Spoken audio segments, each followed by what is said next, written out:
The Boise State Broncos are the 2025 Mountain West champions.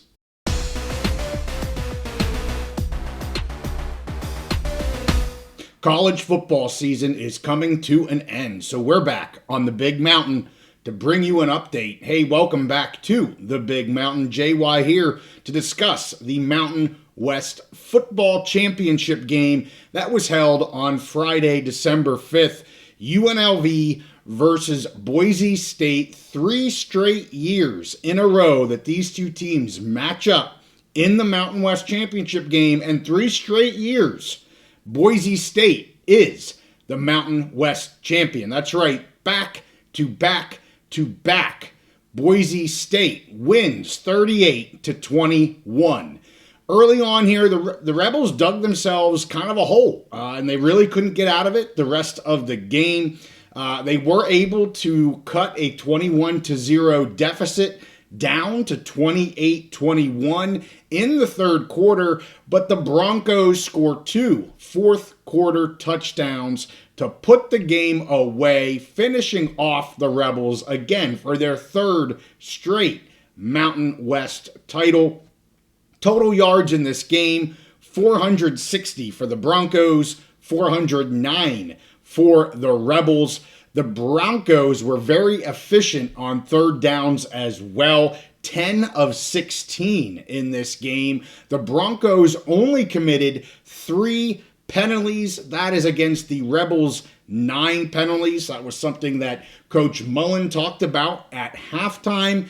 He said he saw things a little bit differently, and the Rebels really shooting themselves in the foot in that first half with several false start penalties on the offensive side. Rebels also lost a football in this game that helped the Broncos take control early in this game as things were kind of unfolding in the first and second quarters. Maddox Madsen back under center for the Broncos. For those of you that follow the channel, you know that Steve and I are both huge Maddox Madsen fans. We don't think he gets enough credit from some of the Bronco fans. Quite frankly, some of the fans are pretty hard on this kid, and I'm not sure why when he's bringing you championship after championship. He really did not look much worse for the wear. You know, it was kind of asking a lot for him to come back in this game. But he talked in post-game that he absolutely was going to be back for this game. He did everything he could to be back for this game.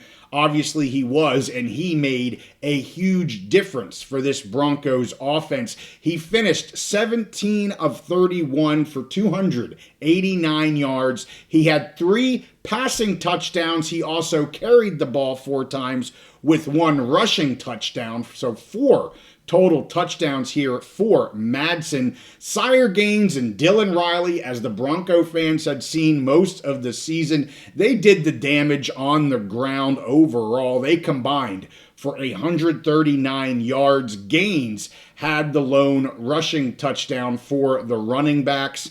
In terms of receiving touchdowns, that's where some of the other running backs got into the end zone. Riley had a receiving touchdown, Sherrod had a receiving touchdown, and Bates had a receiving touchdown. Penry here was the leading receiver for the Broncos. He had 3 catches for a total of 96 yards, and the Broncos defense played a very strong game against probably the most high-powered offense in the Mountain West. This Bronco defense had 8 tackles for loss. They also had that fumble recovery from Bradley.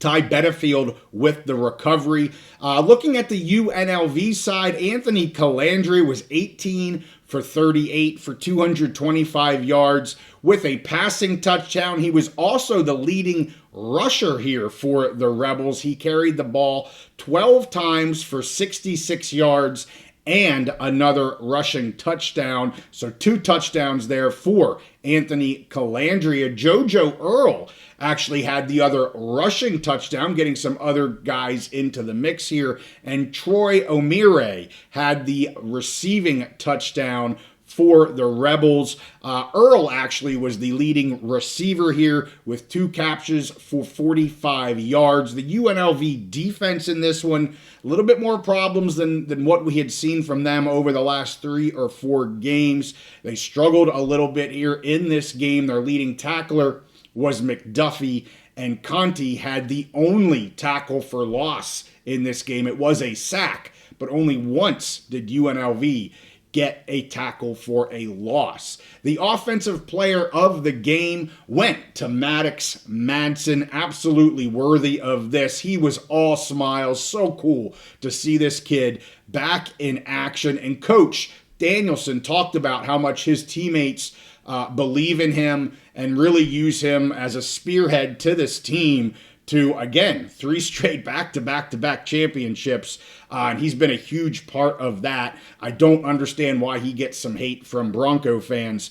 The defensive player of the game went to Ty Benefield. As I mentioned, he had that fumble recovery. He was also the leading tackler for the Broncos in this game, and he has been just a monster in the secondary there all season for the Broncos. So well done, well earned. I totally agreed with both the offensive player and the defensive player of this championship game. So there it is. The 2025 Mountain West season is in the books with the exception of bowl games. And I'm going to do a standalone episode that talks about every bowl game. But since we're talking about these 2 teams, let's talk about them. The Broncos, they head to the LA Bowl just this coming weekend. December 13th, they'll play Washington. That should be a great game there in the LA Bowl. Then UNLV, they have a couple weeks off here. They'll play in the Frisco Bowl on December 23rd versus Ohio. Ohio's always a very solid team.